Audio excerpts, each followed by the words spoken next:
Good evening. Tonight, the United States and its Arab allies are keeping up the aerial assault on ISIS terrorists in Syria for a third night. The U.S. military reports 12 targets were hit in these latest attacks, 5 by U.S. aircraft, 7 by Arab planes. David Martin at the Pentagon is telling us that all but one of the targets were oil refineries, a major source of money that earns millions for ISIS. There were more U.S. airstrikes in Iraq as well. And at the United Nations today, President Obama asked the world to join the war. Chief White House correspondent Major Garrett was there. There can be no reasoning, no negotiation with this brand of evil. The only language understood by killers like this is the language of force. So the United States of America will work with a broad coalition to dismantle this network of death. 2 days after launching an air campaign against ISIS targets in Syria, the president warned ISIS soldiers to leave the battlefield while they can. Those who continue to fight for a hateful cause will find they are increasingly alone.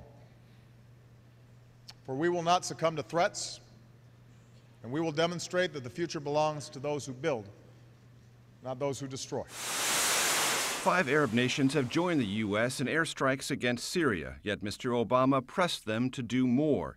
He scolded countries that have ignored or sometimes even facilitated extremist activities. It is time for a new compact among civilized peoples of this world to eradicate war at its most fundamental source, and that is the corruption of young minds by violent ideology. That means cutting off the funding that fuels this hate. It's time to end the hypocrisy of those who accumulate wealth through the global economy and then siphon funds to those who teach children to tear it down. The Treasury Department announced today it would block access to financing for 2 ISIS commanders and 6 other regional terrorists. Will those in favor of the draft resolution please raise their hands? And the UN Security Council unanimously approved a resolution requiring member nations to stop the flow of foreign fighters and funds to ISIS. Mr. Obama called for swift follow-through. Promises on paper cannot keep us safe. Lofty rhetoric and good intentions will not stop a single terrorist attack. The words spoken here today must be matched and translated into action. The president said the world is at a crossroads in its fight not only against ISIS, but all forms of violent Islamic extremism.